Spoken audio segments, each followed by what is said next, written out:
மேம்படுத்தப்பட்ட சமூக பொருளாதார வளர்ச்சியை அடைய மக்களுக்கு வழிகாட்டுவதே மக்கள் நீதி மையத்தின் முதன்மை பணி.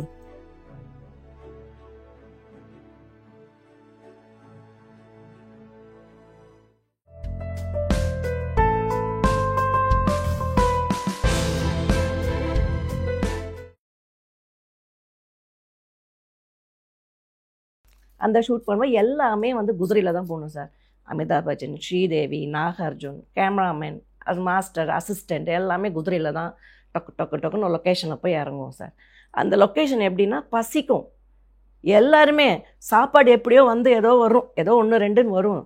கொஞ்சம் எல்லாருக்கும் தட்டில் கேப்பு சரி சாப்பிட்லான்னு தட்டில் போட்டோன்னே ஒரு மணல் காற்று வரும் சார். மணல் காற்று வந்து எல்லா தட்டுலேயும் மணல் இருக்கும். வேறு வழி அங்கே போய் பர்கர் வாங்க முடியாது, ஒன்றும் வாங்க முடியாது, எதுவும் வாங்க முடியாது. ஆனால் எல்லாருமே அதை தான் சாப்பிட்டோம் சார். அமிதாப் பச்சன்லேருந்து, ஸ்ரீதேவிலேருந்து, நாகார்ஜுனிலேருந்து எல்லாமே ஹோல் யூனிட்டை அதுதான் சாப்பிட்டோம். வேறு வழி இல்லை. எங்கள் லொக்கேஷன் முடிச்சிட்டேன்னா ஈவினிங்குள்ளே வெளியே குதிரையிலேயே இறங்கி நம்ம லொக்கேஷனுக்கு வந்துடணும். அந்த மாதிரி மேம்லாம் மண்சோறு தான். ஆமாம், அதெல்லாம் அப்படிலாம் சாப்பிட்டுலாம் எல்லாருமே.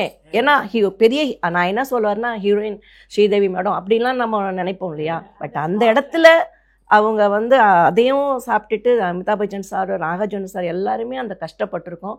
எல்லாருமே அந்த குதிரையில் ஒரு லொக்கேஷன் பண்ணால் பயங்கரம் வலிக்கும் சார். பம்மெல்லாம் அப்படி வலிச்சிரும். முடிச்சுட்டு வீட்டுக்கு ரூமுக்கு வந்து அங்கே எப்படி ரூம்னா ஒரே ஒரு ஸ்ட்ரீட் இருக்கும் சார். அந்த லொக்கேஷன் ஜும்சன்னு சொல்லிட்டு அந்த ஸ்ட்ரீட்டில் ஒவ்வொரு வீட்டில் வீடுங்க தான். அமிதாப் பச்சன் சார், ஸ்ரீதேவி, மாஸ்டர்ஸ் எல்லாருமே அந்த ஒரு வீட்டில் ஸ்டே பண்ணியிருப்போம். அங்கே வந்து கயிறு கட்டி அதில் வந்து மட்டன் பீசஸ்லாம் காஞ்சி போயிருக்கும். அதில் தான் அவங்க எங்களுக்கு ஃபுட்டு சமைச்சி அதிலேருந்து 2-3 பீஸ் எடுத்து போட்டு சமைச்சு அங்கேயே நாங்கள் சாப்பாட்டெலாம் கொடுப்பாங்க. அந்த மாதிரி இந்த மாதிரி லொக்கேஷன்லாம் போயிட்டு பண்ணியிருக்கோம் சார். மாதவ் தீக்ஷித் ஜமாயராஜான்னு சொல்லிட்டு அசிஸ்டண்ட்டாக பண்ணியிருக்கோம். ரொம்ப ஸ்வீட். அவங்க பக்கத்தில் நான் ஆடுறதெல்லாம் ஒன்றும் கிடையாது.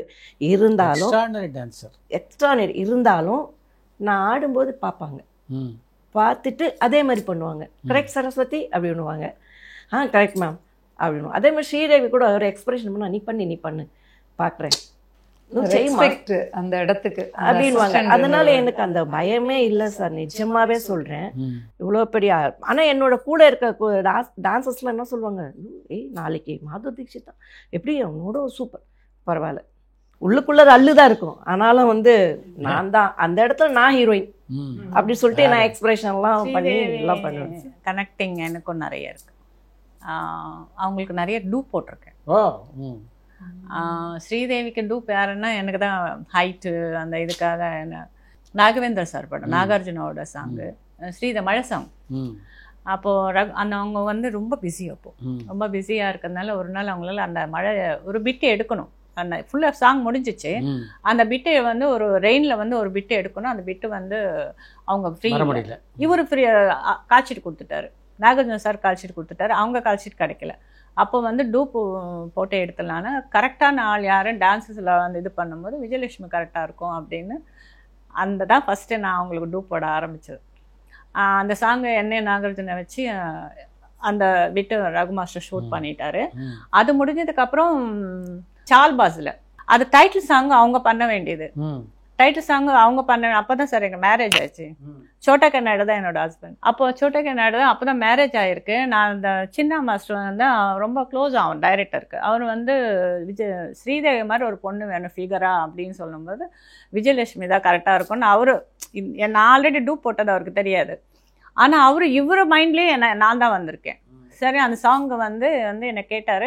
நான் சொன்னேன் ஒரு எங்கள் ஹஸ்பண்ட் வந்திருக்காங்க, இப்போ தான் மேரேஜ் ஆகிருக்கு, நைட் ஷூட்டிங், நான் வரமாட்டேன் அப்படின்னு சொல்லிட்டேன். கலங்கிட்டார் சார், அழுதுட்டார். உன்னை விட்டா எனக்கு யாரும் இல்லை, அந்த கரெக்டாக நீ தான் இருப்ப, நீ வந்து அந்த பாடி ஃபிட்ஸ் ட்ரெஸ் அப்படியே உடம்போட ஒட்டி இருக்கும் அந்த ட்ரெஸ்ஸு. ஸோ அந்த ஃபிகராக வேணும் அப்படின்னு ஸ்ரீதேவி மாதிரி வேணும்னு சொல்லிட்டு அதை ரொம்ப கம்பல் பண்ணி என்னை கூட்டு போய் நான் சொன்னேன் 3 hours மேலே நான் இருக்க மாட்டேன். ரொம்ப டிமாண்ட் பண்ணிட்டேன் சார். நான் ஆக்சுவலி அந்த மாதிரி பண்ணக்கூடாது, என்னுடைய சுச்சுவேஷன் அப்படி ஆயிடுச்சு.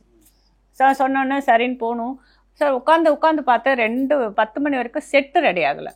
செட்டு ரெடி ஆகாமல் நான் சொன்னேன் நீங்கள் செட்டு ரெடி ஆகாமல் என்னை கூப்பிடுங்க சொல்லிட்டு சொல்லாமல் வண்டி ஏறி வந்துட்டேன் நான் வீட்டுக்கு வந்தோடனே செட்டு ரெடி ஆகிடுச்சு. எங்கப்பா ஆர்டிஸ்ட் எங்கன்னா அவங்க வீட்டுக்கு போயிட்டாங்க அப்படின்னு திருப்பி வந்துடாரு.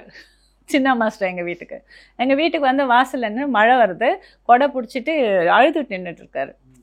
எனக்கு கதை தந்து பார்த்து என்ன மாஸ்டர் என்னன்னா, இல்லை ரெடி, நான் வரல மாஸ்டர், நீங்கள் போங்க நான் வரல அப்படின்னு சொல்லிட்டு சொன்னோடனே அவர் ரொம்ப வெடிச்சிட்டாரு. ரொம்ப முடியல, ரெடி ஆகிடுச்சி, உன்னை விட்டால் எனக்கு இப்போ எங்கே போவேன் நான் அப்படி, இந்த மாதிரி ஒரு ஆர்டிஸ்ட்டை அந்த அம்மாவுக்கு ஈக்குவலாக யாரை தேடி போவேன் அப்படின்னு கொஞ்சம் வருத்தப்பட்டார்.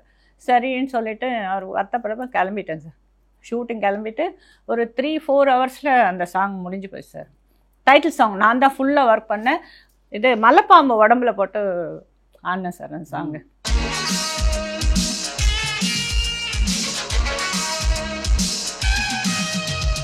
ஸ்ரீதேவி வந்து ஒரு ஒரு 1 மணிக்கு நினைக்கிறேன், ஏதோ பிஸி, அந்த பொண்ணு பண்ண வேண்டியது பிஸி, தவிர்க்க முடியாத ஒரு ஷூட்டில் இருக்காங்க. அதுலேருந்து யார் பண்ணுறாங்கன்னு வந்தாங்க செட்டுக்கு. என்னோட இடத்துல யார் பண்ணிட்டு இருக்காங்க அப்படின்னு வந்தாங்க. வந்தோடனே அப்போ டைரக்டரும் அவங்களும் பேசிகிட்டு இருந்தாங்க. அவங்களுக்குள்ள சாட்டிஸ்ஃபைடு, என்னை பார்த்துட்டு கரெக்டான பொண்ணு செலக்ட் பண்ணுங்க அவங்கக்கிட்ட சாட்டிஸ்ஃபைடு. அவங்க 2 பேர் பேசிட்டு என்னை பார்த்து சிரிச்சுட்டு, நாங்கள் ஷார்ட்டில் இருந்துருக்கேன், பிஸியாக ஒர்க் போயிட்டே இருக்குது, 3 hours தான் ஒர்க் போயிட்டே இருக்குது, கிளம்பி டாட்டா சொல்லிட்டு போனாங்க எனக்கு அவங்க. அதேமாதிரி குணால் கோஸ்வாமியோட டூயிட் சாங்கு இந்த பொண்ணு இல்லை, ஸ்ரீதேவி இல்லை, என்னை வச்சு எடுத்தாங்க அந்த சாங்கு. பல படத்துல ஹீரோயினா சார். அதுலேருந்து தான் சார் எங்களோட அசோசியேஷனோட ஸ்ரீதேவி நாங்கள் வந்து எங்கள் அசோசியேஷனுக்கு ஒரு ஸ்ரீதேவி, அவங்க ட்ரெஸ்ஸிங்கு எல்லாமே ஒரு தனியாக இருக்கும், தனிப்பட்ட முறையில் ரொம்ப அழகாகவும் இருக்கும் பார்க்கறதுக்கு. அதனால அவங்க நிறைய அசிஸ்டண்ட்டாகவும் ஒர்க் பண்ணியிருக்கேன். தாரா மாஸ்டர் நிறைய அவங்க படங்கள்லாம் பண்ணியிருக்காங்க. அப்போ அவங்களுக்கு வந்து ஒரு மூமெண்ட்டு வந்து எப்படின்னா, ஜஸ்ட்டு கொஞ்சம் அவங்களுக்கு வந்து எம்பாரசிங்காக இருந்ததுன்னா பண்ண முடியாது, இது வேண்டாம் அப்படின்னு நினச்சாங்கன்னா அங்கேருந்து எங்கேயோ உட்காந்துருப்பாங்க. ஆனால் அவங்க கண்ணு ஃபுல்லாக இங்கே தான். நம்ம நினைப்போம் பார்க்கலையே, நம்ம ஆடிக்கிட்டே இருக்கோம், பார்க்கலையே என்னடா இதுன்னு நம்ம நினைப்போம். ஆனால் அந்த பொண்ணு நல்லா அப்சர்வ் பண்ணிக்கிட்டே இருக்கும் அங்கே இருந்து. Silent sir. அம்மா பக்கத்தில் எழுந்திரிக்க மாட்டாங்க. அம்மா போய் அம்மா மடியில் உட்காந்துப்பாங்க, அம்மா ஊட்டுவாங்க, சாப்பாடுவாங்க, ஏதோ ஃப்ரூட்ஸ் கொடுத்தாட ஊட்டி விடுவாங்க. அதை ஊட்டி விட்டு சாப்பிட்டுனே இருக்கும், அம்மாவுக்கு கொடுத்துனே இருப்பாங்க, அதை ஊட்டி விட்டா சாப்பிட்டுனே இருக்கும். அங்கேருந்து அப்சர்வ் பண்ணிகிட்டே இருந்தேன். நான் ஏதோ ஆடிட்டு திரும்பி பார்த்தா அங்கேருந்து எனக்கு கண்ணை காமிச்சிடுவா, அந்த மூமெண்ட்டு அப்படின்னுடுவா. அதாவது அந்த மூமெண்ட்டு வேண்டாம், மாத்திருங்க அப்படின்னு எனக்கு கண்ணை காமிச்சிட்டுருவா. கண்ணை காமிச்சோன்னே நான் புரிஞ்சிடும் எனக்கு. நான் போய் தாரா மாஸ்டர்கிட்ட சொல்லுவேன், மாஸ்டர் அவங்க ஸ்ரீதேவி மேம்க்கு இந்த சாங் இந்த பிட்டு வந்து மாற்ற சொல்கிறாங்க அப்படின்னு சொன்னோன்னே, அழகா அப்படின்னு சொல்லிட்டு அவங்க வந்து வேற மாற்றுவாங்க. இப்படி படுக்க சொன்னால் அது கொஞ்சம் அம்பாரசிங் ஃபீல் ஆகும். டாப் ஆங்கிள் வச்சுட்டு அவங்கள ஃபுல்லாக இப்படி படுக்க வச்சு இந்த மாதிரி பண்ணான்னா அவங்க ஒத்துக்க மாட்டாங்க. சிலதெல்லாம் நான் கூட இருந்த வேலை செஞ்சதுனால எனக்கு தெரியும். அதனால் அந்த இதெல்லாம் அவாய்ட் பண்ணிட்டு எனக்கு வெறும் கண்ணை தாங்க சார் காமிப்பாங்க. யாருக்கும் தெரியாது, எனக்கும் அவங்களுக்கு மட்டும்தான் தெரியும். பொதுவாக டான்ஸ் மாஸ்டர் நடனம் இப்போ பிரபலமான நடிகர் நடிக்கிறாங்க, அவங்களுக்கு அந்த மூமெண்ட் வரல அப்படின்னும் போது மாத்திடுவாங்களா, இல்லை நீங்கள் இது ஆடினாதான் நல்லா இருக்கும்? மாத்துவாங்க. அக்கார்டிங் டு த ஆர்டிஸ்ட் மாத்தி தான். ரஜினி சார் ஸ்டைல் தெரியும், மாத்திடுவாங்க கண்டிப்பா. அதானே சார் மாஸ்டர். ஆனால் ஒரு மாஸ்டருக்கு ஒரு டேலண்ட் என்னன்னா, ஆடாதவங்களை ஆட வைக்கிறது தான் டான்ஸ் மாஸ்டர்ஸ். இன்னொன்று டான்ஸ் சாங் கூட எடுத்துடலாம். ரகு மாஸ்டர் வந்து அதில் ரொம்ப பேர் போனவர். ரகு மாஸ்டர், பிருந்தா, கலா மாஸ்டர். இப்போ இவங்க என்னோட ஸ்கூலு தான் நான் சொல்ல முடியும். ரகு மாஸ்டரில் நான் கண்ணுக்கு நேரம் பார்த்துருக்கேன். மாண்டேஜ் சாங்ஸ் எல்லாம் நம்ம ஓன் கிரியேஷன்ஸ் இல்லையா, ஒரு வீட்டில் நடக்கிற சாங்காக இருக்கட்டும், இதாகட்டும், ஓன் கிரியேஷன்ஸ். ஒரு லவ் இப்போ இருக்கிற ட்ரெண்டில் கூட அந்த இப்போ இருக்க பசங்க எப்படி எந்த விதமாக லவ் பண்ணுறாங்க, எப்படி அவங்களோட மைண்ட் தாட்ஸ்லாம் இல்லை. மாண்டேஜ் சாங் எடுக்கிறத ஒரு டான்ஸ் மாஸ்டர்ஸ்க்கு ரொம்ப டஃப்பான ஒரு விஷயம். ஒரு ஃபேமிலி ஓரியன்டாக இருக்கிறத டான்ஸ்னால் எடுத்துடலாம், நிறைய பிளாக்ஸில் 10 பேரை நிற்க வைக்கலாம், ஆர்டிஸ்ட் சென்டர் வைக்கலாம். ஸோ மாண்டேஜ் சாங்ஸ் இதெல்லாம் கிரியேஷன் வேணும். ஆஸ் அ டைரக்டரும் கொரியோகிராஃபரும் தான் ஒரு கேப்டன் ஆஃப் த ஷிப். ஒரு சாங்குன்னும் போது அக்கார்டிங் டு த ஆர்டிஸ்ட்டு கண்டிப்பாக மாற்றணும். அவங்களுக்கு ஃப்ளெக்சிபிளாக இருக்கிறது தானே சார். நாம் இப்போ இவங்க சொன்ன மாதிரி பிரபுதேவாவை பொறுத்த வரைக்கும் அவர் வந்து அவருடைய ஸ்டெப்பை வந்து அந்த ஹீரோ ஆடணுன்றதுல எப்போவுமே கொஞ்சம் ஸ்ட்ரிக்டாக இருப்பார். அவங்க மாற்ற சொன்னால் கூட இல்லை அவரு ட்ரெண்டு அது சார், அது பர்ஃபெக்ஷன், அது அவரோட ட்ரெண்டு, அவர் பர்ஃபெக்ஷன். ரொம்ப அவர் எப்படின்னா அவர் ஆட வச்சிருவாரு, அதுதான் ஒரு பெரிய ப்ளஸ். அங்கே எப்படி ஹீரோயின் ஆட தெரியலன்னா கூட அவங்கள ஒரு ஆட வச்சு அவங்க ஸ்டைலில் அதை வந்து அவர் ஷூட் பண்ணியிருக்குவார். பார்த்துருக்கேன் நான் பிரபு மாஸ்டர் பற்றி கேள்விப்பட்டிருக்கேன், நான் ஆனதில்லை, பார்த்துருக்கேன். யாருமே பணியாற்றினது இல்லையா? நான் பண்ணியிருக்கேன் சார். அது 100வது டான்ஸராக இருப்பாங்களாம். ரிகல்சல் வைப்பாரா மாஸ்டர், நம்ம பின்னாடி இருக்கவங்கள கண்டுக்க மாட்டோம்ல சார், அவங்க தப்பு. ஆமா. ஆனா அதுல நல்லா ஆடினா கூட Observe பண்ணிடுவாரு. அதை அப்சர்வ் பண்ணி அந்த பையனை முன்னாடி கூப்பிட்டு ஆட வைப்பாரு. அப்பா. அந்த விஷயத்துல எனக்கு மாஸ்டர் 100 பேர்ல ம். அப்பா. கரெக்டா முன்னாடி பாப்பாரு. இருக்கிறவங்க மேலதான் கண்ணு போவோம் நம்மளுக்கு. ஆமா. பின்னாடி இருக்கிறவங்க மேல வந்து நம்ம அவ்வளோ நம்ம அப்சர்வ் பண்ண மாட்டோம். ஆ. பட் இவர் வந்து அங்க பேக்ல இருக்கிறவங்கள சரியா பண்றாங்களா இல்ல கண்ணு அங்கதான் போகும். பார்த்தா So, அவங்கள அவங்கள நல்லா கரெக்ட் ஆடுறவங்கள பண்ணி கூட்டிட்டு அவங்கள இப்பெல்லாம் பிரபு மாஸ்டர் ஆடினவங்கள நல்ல நல்ல நல்ல dancer நிலைமையில இருக்காங்க. அவங்க கிட்ட நல்ல வந்து dancer ஆடின பசங்க எல்லாம் இப்போ மாஸ்டர் ஆகி நல்லா நல்லா இருக்காங்க. பிஸியா ஆமா, பண்ணிட்டு ஆமா. இருக்காங்க. அப்சர்வ் பண்றது அவர் அந்த பசங்களை கூப்பிட்டு வந்து நல்லா மோட்டிவ் பண்ணி நல்லா ஆட வைக்கிறது அவர்கிட்ட நல்ல ஒரு தனி சார் மீனா அவரோட டென்ல நல்லா பண்ணாங்க சார். மீனா வந்து காமனா ஒரு டான்ஸர், நல்ல டான்ஸர். பட் அவளோட ஸ்டைலை யூனிக்கா மாத்தி பண்ண வச்சது பிரபுதேவா. ஆ. அதே மாதிரி சங்கீதாக்கு ஒரு சாங் எடுத்து 2 பேரும் நடிச்சிருக்காங்க. சங்கீதாவும் நடிச்சிருக்க, மீனாவும் நடிச்சிருக்காங்க அந்த படத்துல. புஷ்பக்காவும் ஒரு சாங் பண்ணாங்க. அவங்க வந்து நாங்களே அசந்துட்டோம். மீனா அந்த யூனிக் ஸ்டைலும் அந்த சங்கீதாவோட யூனிக் ஸ்டைலும் பிரபுதேவா வந்து அவங்களை வர வச்சு பண்ணியிருக்காரு சார். ஓ. வர வச்சிருக்காரு அவர். ஆ. அந்த 2 பேரும் அவ்வளோ நல்லா பண்ணியிருக்காங்க. ரோஜா கூட நல்லா பண்ணியிருக்காங்க. நீங்க எந்த படம் ஒர்க் பண்ணீங்க பிரபுதேவாவோட? ஒரு ஹிந்தி மூவி தான் சார். நான் இப்போ வந்து பண்ணிட்டு இருந்தேன்னா பாம்பேல தான் நடந்தது. அதுலேயும் மாதுர் தீக்ஷித் தான். நான் வந்து குரூப் தான் ஆடினேன். அதில் சில்லல்லாவான்னு சொல்லிட்டு அந்த சாங்கு செம்மையாக கொரியோகிராஃப் பண்ணியிருப்பார் அவர். அந்த ஒரு சாங் நான் பண்ணியிருந்தேன்.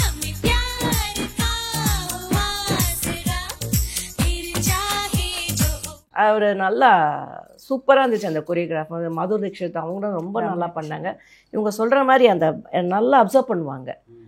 அதுவும் இல்லாமல் நம்ம அசிஸ்டண்டாலாம் ஒர்க் பண்ணிங்க நல்ல ஒரு மரியாதையாக, அந்த மரியாதை கண்டிப்பாக அந்த இதில் அவர்கிட்ட நிறைய இருக்குது. எங்கே பார்த்தாலும் எப்படி இருக்கீங்க, நல்லா இருக்கீங்களான்னு கேட்பாங்க. இல்லை, நல்லா ஆடுறவங்களுக்கு ஒரு அங்கீகாரம் கொடுக்கறது பெரிய விஷயம் இல்லை சார். ஏன்னா அதுதானே எதிர்பார்ப்போம். இப்போ ஒரு இண்டஸ்ட்ரியிலே மேடல் ஏறி அந்த அவார்டு வாங்குறது ஒரு ஆர்டிஸ்ட்டுக்கு பெருமை. கைத்தட்டல் தான் கமல் சார் சொல்லுவார். ஸ்டேஜில் கைத்தட்டல் தான் ஒரு நம்மளுக்கு பூஸ்டப்பு. கமல் சாரோட ஷோ வந்து 96ல் ஃப்ளைட்டுன்னு பார்த்தது நான் அதுதான் ஃபர்ஸ்ட். கிரிஜா ரகுமாஸ்டரோட ஷோ ஃப்ளைட்ல அண்ணாந்து தான் பார்த்துருக்கேன் சார். உண்மையாக ஃப்ளைட்ல பெரிய விஷயம் இல்லை, அப்படியே பார்க்கறது. அதுல ரொம்ப போறோமான்றது வந்து பிருந்தாக்கா நாங்கெல்லாம் அதில் குரூப் ஆடினோம்.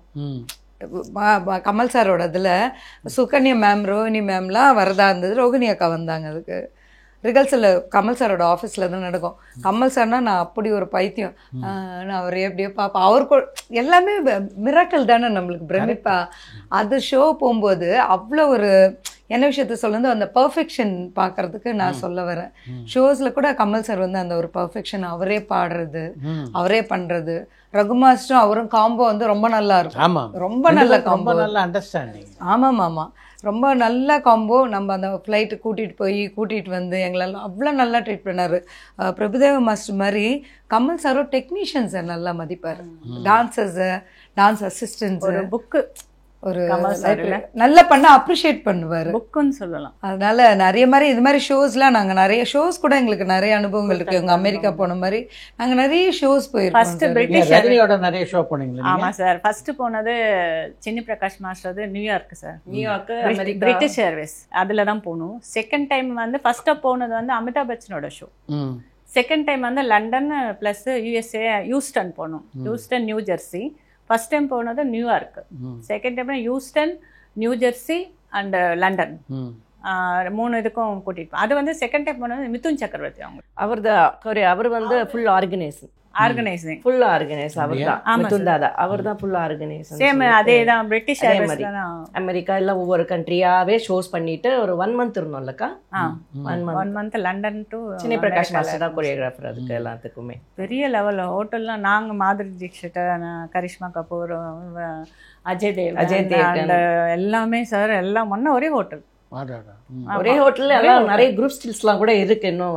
அதுக்கப்புறம் தான் ரஜினி சாரோட ஷோ வந்து ஜில்லுமா தான் வந்து அது வந்து ஒரு மாதிரி யூரோப் கண்ட்ரி வந்து ஃபர்ஸ்ட் வந்து சிங்கப்பூர், மலேசியா பண்ணாங்க. அதுல வந்து டான்சர்ஸ் வேணும் அந்த மாதிரி. அப்போ வந்து அவங்க சிங்கிங்ல இருந்தது. சிங்கிங்ல இருந்தாங்க. சாங்கு கூட அவங்க மூவிஸ்ல எல்லாம் பாடி இருந்தாங்க. அப்போ ரஜினி சாரோட நிறைய பாட்டு ஹிட் சாங்ஸ் இருக்கு. அப்போ அந்த பாட்டெல்லாம் வந்து இதுல வந்து நாங்க வந்து கொரியாவுக்கு நாங்க டான்ஸ் ஆடணும். ஸோ சிங்கர்ஸு, ஒரு மியூசிக் ட்ரூப் ஒன்று, நாங்கள் ஒரு 10 பேர் சார். நாங்கள் ஒரு 10 பேர். மேம் வந்து பாடுவாங்க, நாங்கள் டான்ஸ் பண்ணோம். சார் வந்து சீஃப் கெஸ்ட்டு. இதுதான். அப்போ ஐஸ்வர்யாவும் சௌந்தர்யாவும் குட்டி குட்டி இவ்வளவுதான் இருந்தாங்க. அனிருத் இவ்வளோண்டு இருப்பான் சார். அனிருத்தை தூக்கி வச்சுற போட்டோ கூட என்கிட்ட இருக்கு. அனிருத்தை தூக்கி இருக்கேன், குட்டி இவ்வளவுதான். ஆமா, அனிருத் எங்களோட தான் விளையாடிட்டு இருப்பாரு. குட்டி நாங்களாம் தூக்கி தூக்கி வச்சுன்னு இருப்போம் அந்த ஷோல. ஸோ அது நல்ல அனுபவம் சார். யூரோப் கண்ட்ரி சொல்ல வேண்டாம். சுவிட்சர்லாண்டு, ஜெர்மனி, லண்டன், அந்த மாதிரி ஒரு 5 ஊருக்கு கூட்டு போனாங்க. எப்படி பழகுவாங்க? ஐயோ சார், எங்களுக்கு தெரியவே இல்லை சார். குடும்பமா ஆயிட்டோம். காலையில ஆனா பசங்களா வாங்க உட்காருங்க, மெடிடேஷன் பண்ணுங்க. எங்க ராகவேந்திர கல்யாண மண்டபத்துல ஜில்லுமா வருவாங்க. வந்தோடனே என்ன வாங்க வாங்க எல்லாம் சாப்பிட்டீங்களா, எல்லாம் எங்களுக்கு வந்து அந்த ஐயர் ஃபுட் எல்லாம் வரும், நல்லா இருக்கும். அந்த டிஃபன் ஆகட்டும், அந்த வெஜிடேரியன் ஃபுட் எல்லாம் காலையில ராகவேந்திர கல்யாண மண்டபத்துல 10-15 நாள் ரிஹர்சல். அப்போ காலையில வந்தோடனே எங்களை காலையில இதுல உட்கார வச்சுருவாங்க. எல்லாம் வாங்க வாங்க உட்காருங்க, எல்லாம் கண்ணை முடுங்க. அந்த மெடிடேஷன் முடிஞ்சோடனே எங்களுக்கு ரிஹர்சல்ஸ் ஸ்டார்ட் ஆகும். மேம் பாட அந்த ரிஹர்சல்ஸ் எல்லாம் நடக்கும். இன்னொரு 10 நாள் பக்கா ரிஹர்சல் எடுத்துட்டு நாங்க போகணும். 5 ரஜினி வந்து பாப்பாரா? ஒரு வாட்டி வந்தார் சார், வந்தார். அந்த போட்டோ கூட இருக்கு. எங்க சந்தீப், எங்க வீட்டுக்காரோட தங்கச்சி பையன் சந்தீப் கூட நான் கூட்டிட்டு போயிருந்தேன். சரி, சந்தீப் கிஷன் இப்ப ஒரு படம் பண்ணிருக்காரு, தனுஷோட படம் பண்ணி ஹிட் ஆயிருக்குல்ல, அந்த பையன் குட்டி. நான் கூட கூட்டிட்டு போயிருந்தேன். கூட்டிட்டு போனப்போ ரஜினி சார் அவனையும் தூக்கி வச்சு, என் குழந்தை என்னோட பொண்ணு சாந்தினி அவளையும் தூக்கி வச்சு அந்த போட்டோலாம் இருக்கு, தூக்கிக்கினாரு. அப்போ ஐஸ்வர்யா சொன்னா எங்க ஸ்கூல்ல ஆண்டி எங்க ஸ்கூல்ல போடுங்க, எங்க ஸ்கூல்ல படிக்க வைங்கன்னு சொன்னேன். இப்போ எனக்கு வடபழனிலேருந்து அங்கே ரொம்ப தூரம் ஆகிடுமா, நான் இருக்க மாட்டேன், வீட்டில் அம்மா தான் பார்த்துக்கணும், அவளை மெயின்டைன் பண்ண கஷ்டமாயிடும் அப்படின்னு சொன்னேன். பட் ரொம்ப நல்லா பார்த்துக்கினாங்க சார். ஒவ்வொரு ஊரில் அவர் சொல்கிறது என்ன சார், குழந்தைங்க எப்படி இருக்காங்க ஜில்லு, குழந்தைங்க நான் பத்திரமா பார்த்துக்கினியா, குழந்தைங்கள ரூம் எல்லாம் கரெக்டாக இருக்கா, ஹோட்டல் எல்லாம் கரெக்டாக இருக்கா, அங்கேருந்து ஜில்லுமா கிட்டே எங்களை பற்றி விசாரிச்சுக்கினே இருப்பா சார். ரொம்ப நல்லா சார். வந்து எங்களுக்கு வீட்டில் ட்ரீட் வச்சாங்க. ஊர்லேருந்து வந்தோடனே எங்களை குழந்தைங்கள்லாம் வர சொல்லு, அவங்க பண்ணதெல்லாம் ஸ்க்ரீன் பண்ணி அவங்க லானில் ஸ்க்ரீன் பண்ணாங்க. நாங்கள் பண்ண அந்த ப்ரோக்ராம் ஸ்க்ரீன் பண்ணாங்க. எங்களெல்லாம் கூப்பிட்டாங்க, மியூசிக் ட்ரூப் வந்தாங்க. நாங்கள் எங்களெல்லாம் கூப்பிட்டு எங்களுக்கு விருந்து வச்சு, ரஜினி சார் ஜில்லுமா விருந்து வச்சு, கவரில் எல்லாருக்கும் பணம் போட்டு, கிஃப்ட்டு கவரில் பணம் போட்டு, மாலை போட்டு, சார் ஒவ்வொருத்தருக்கும் மாலை போட்டு அந்த கிஃப்ட் எல்லாருக்கும் கொடுத்து எங்களுக்கு அவ்வளோ மரியாதை பண்ணி அனுப்பிச்சாங்க சார். எங்களை என்ன சொல்ல சார், அதை விட பாக்கியம் அதெல்லாம் நான் பாக்கியமா தான் சார் நான் நினைக்கிறேன். ரொம்ப நான் சொன்னல எங்க இருந்தேன் சார் 15 என்னோட வாழ்க்கை பின்னாடி நினைச்சு பாருங்க. இப்போ கடவுள் வந்து நான் அவ்வளோ சின்சியரா அவ்வளோ டெடிக்கேஷனா நான் இந்த தொழிலையும் இதையும் மதிச்சு நான் ஒவ்வொரு விஷயமும் நான் வந்து கடவுளா நினைச்சு வந்ததுனால கடவுள் எனக்கு அந்த தூரம் அவ்வளோ தூரம் என்னை கூப்பிட்டு போனாருன்னு தான் நான் நினைப்பேன் சார். அந்த காலத்துல இந்த டான்ஸ் மாஸ்டர் காலில் எம்ஜிஆர் சிவாஜிலேருந்து விழுந்து கும்பிடுவாங்க. ஆமா, இப்போ காலப்போக்கில் மெல்ல மெல்ல இப்போ கை கூட கொடுக்கறது இல்ல, வந்துட்டோம் அவ்வளவுதான் அப்படின்னு ஆயிட்டாங்க. எதனால மாறிடுச்சுன்னு நினைக்கிறீங்க? ஜென்ரேஷன் மாறிடுச்சு. ஸ்டைல் ஆஃப் இது அந்த மரியாதை ஜென்ரேஷனும் மாறிடுச்சு சார். இப்போ நாங்கெல்லாம் இப்போ சப்போஸ் ஏதாவது ஒரு சாங் பண்ணா கூட நாங்க நமஸ்காரம் பண்ணிட்டு போய் எங்களோட குரு நமஸ்காரம்ன்றது ஒண்ணு இருக்குல்ல, அவங்க கிட்ட சின்ன பசங்களா இருந்தாலும் சரி கை கொடுத்துருவோம். ஏன்னா சில பேர் அதை ஃபாலோ பண்றாங்க. இல்ல முதல்ல எல்லா டான்சர்ஸ் நிப்பாங்க, குரு வந்த உடனே 30 பேர் நிப்பாங்க, 30 பேரும் காலில் விழுந்து அதுக்கப்புறம் தான் ஆரம்பிப்பாங்க. முடிஞ்சு போனோன்னு நமஸ்காரம் பண்ணி அவங்கள ஒவ்வொருத்தரும் சொல்லிட்டு தான் போனோம். அப்புறம் டைரக்டருக்கு சொல்லிட்டு போனோம் சார். நாங்க எல்லாம் போய் டைரக்டரையும் ப்ரொடியூசரையும் ஒரு டான்சரும் திரும்பி கூட பார்க்கல. இல்ல தெரியாது சார். வந்தோடனே ஒரு குட் மார்னிங் சொல்றாங்களா, அதை பாத்திருக்கீங்களா சார்? ஒரு வந்தோடனே வணக்கம்ன்றது கிடையாது, குட் மார்னிங் சுத்தமா கிடையாது. ஆமா, ஒரு ரெஸ்பெக்டே கிடையாது. இப்போ எங்க மாஸ்டர் இப்படி இருக்காங்கன்னா ரகுமாஸ்டர் முன்னாடி இப்படி உட்காரவே நாங்க மாட்டோம். இப்போ இவங்க சின்னி பிரகாஷ் மாஸ்டர்னா ஒரு பயம் இருக்கும் இல்லையா, மரியாதை பயம் கலந்த ரெஸ்பெக்ட். அப்போ நாங்க எல்லாம் ரொம்ப கொடுத்தோம். இப்போ கூட சார் சின்னி பிரகாஷ் மாஸ்டர் வந்து எல்லாரும் காலில் இப்ப கூட மாஸ்டர்ஸ் பார்த்தோம்னா அந்த புது பசங்க வர மாட்டாங்க கிட்ட. ஆனா நாங்க தெரிஞ்சோம் இல்ல சார், எங்களுக்கு தெரியும் அவர் என்னன்னு. எந்த அளவுக்கு மாஸ்டர் வந்து வலிச்சிருக்காங்க, எவ்வளோ பேருக்கு வேலை கொடுத்துருக்காங்க, எவ்வளோ பேர் உருவாக்கி இருக்காங்க, எவ்வளோ லெஜெண்ட் படம்லாம் பண்ணியிருக்காங்க, எங்களுக்கு தெரியும். அதனால நாங்கள் ஏன்னா இப்போ ஈஸியாக எங்களுக்கு கிடச்சிருச்சு சார் எல்லாமே. ஒர்க்கு வந்து இப்போ இருக்க நீங்களே சொல்லுங்களேன். இப்போ நாங்கள் இவ்வளோ க்ராஸ் பண்ணி வந்திருக்கோம் பாத்வேஸு. எங்களை விட க்ராஸ் பண்ணியிருப்பாங்க நிறைய பேர். ஆனால் இப்போ இருக்கிறவங்களுக்கு எல்லாம் சோஷியல் மீடியா ஈஸியாக வேலை கிடச்சிடுது. இந்த பிளாட்ஃபார்ம் கிடைக்கிறதுனால ஜஸ்ட் லைக் தட் நம்ம இவங்க இல்லைன்னா இன்னொரு வேலைன்னா இன்னொரு வேலைன்னு அப்படி போகிறதுனால இவங்க வேலை கொடுக்கலன்னா என்ன, இவங்களுக்கு நம்ம ரெஸ்பெக்ட் கொடுக்கணுமா, நான் இவங்க மாஸ்டரா, நீங்கள் மாஸ்டரான்ற மாதிரி என்ன யார் இருக்காங்கன்றது கூட தெரியாமல் இருக்காங்க. ஒரு தெரிஞ்சுக்கவும் விருப்பப்படலை அவங்கெல்லாம். வரோமா பண்ணுறோமா அப்படின்னு சொல்லிட்டு ஜாலியாகிட்டாங்க. இப்போ வர எல்லாரோடைய ஒரு டெக்னீஷியன்ஸ்லேருந்து யாருமே வந்து அந்த மரியாதை ஒரு விஷ் பண்ணுறதா இருக்கட்டும், ஒரு மரியாதை பெரிய டைரக்டர்ஸ் வந்தால் கூட அவங்களுக்கு விஷ் பண்ணுறதா இருக்கட்டும், அது ரொம்ப குறைஞ்சிருச்சு சார். டான்ஸர்ஸை தவறான கண்ணோட்டத்தில் பார்க்குறாங்க அப்படின்னு நீங்கள் சங்கடப்பட்டீங்க. அது வந்து ஒரு வருத்தத்துக்குரிய விஷயம். ஆனால் இதுக்கெல்லாம் காரணமாக இருக்கிறதுன்னு பார்த்தீங்கன்னா, இப்போ சமீபத்தில் கூட நீங்கள் பார்த்துருப்பீங்க, ஒரு டான்ஸ் மாஸ்டரை பற்றி அவர்கிட்ட அசிஸ்டண்ட்டாக இருந்தவங்க என்னை வந்து இந்த அளவுக்கு பாடுபடுத்தினார் அப்படின்ட்டு ஒரு புகார் கொடுத்து இப்போ அதை பற்றி விசாரணை கூட நடந்துட்டு இருக்கு. இன்னொரு விஷயம் இருக்குது சார். அதாவது ஒரு பொண்ணு அசிஸ்டண்ட்டாக வேலை செய்கிறாங்கன்னா பொதுவாக நடன பெண்மணிகளுக்கு பாதுகாப்பு இருக்குன்னு நினைக்கிறீங்களா? நடன பெண்மணிகள் தாராளமாக அசோசியேஷனில் வந்து அவங்க மெம்பர் ஆகலாம். அவங்களுக்கு எந்த ஒரு பிரச்சனையுமே கம்பல்சரியே கிடையாது. கம்பல்சரி எதுவுமே கண்டிப்பாக மெம்பருக்கு இல்லை சார். நாங்கள் இத்தனை வருஷம் நாங்களே அதுக்கெல்லாம் எடுத்துக்கிட்டா எத்தனை பேர் இருக்கோம் இதில், எத்தனை பேர் சார். இப்போ நீங்கள் பார்க்குறீங்க நிறைய மாஸ்டர்ஸ் நடிக்க வந்து இப்போ ஒரு காலகட்டத்தில் குறையும். சுஜாதா மாஸ்டர் இருக்கும், ஐட்சாந்தி மாஸ்டர், நிறைய பேர் நடிக்க வந்திருக்காங்க. அனுராதா கலா நடிக்கிறாங்க. ஸோ எல்லாரும் டான்ஸஸாக இருந்து அசிஸ்டண்ட்டாக இருந்து dance sir just like that.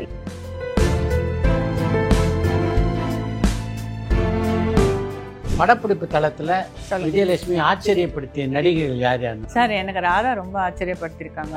Meena, நகுமா, Rambha, இவங்கெல்லாம் என்னை ரொம்ப இப்போ நான் பார்க்கும்போது அவங்கெல்லாம் எவ்வளோ நல்ல டான்ஸர் ஆகியிருக்காங்கன்னும் போது. ரம்பா ஒரு ரவுண்டு வர சார் கன்னட படத்தில். நான் தான் ஃபஸ்ட்டு அசிஸ்டண்ட் தாரா மாஸ்டர். அந்த பொண்ணால் வந்து ஒரு ரவுண்டு பண்ணி நிற்க முடியல. இப்போ ரவுண்ட் பண்ணி நின்று ஒரு மூமெண்ட் பண்ணோம், நான் ஆடி காமிச்சிட்டேன். பட் அந்த பொண்ணுக்கு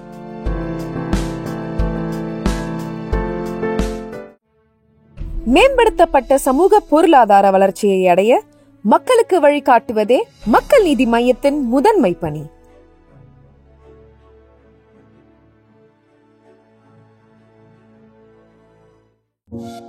பரபரப்பான சினிமா செய்திகள், நட்சத்திரங்களின் பேட்டிகள், சினிமா வரலாறு ஆகியவற்றை பார்க்கவும் படிக்கவும் உங்களுக்கான இணையதளம் tourantalkies.co.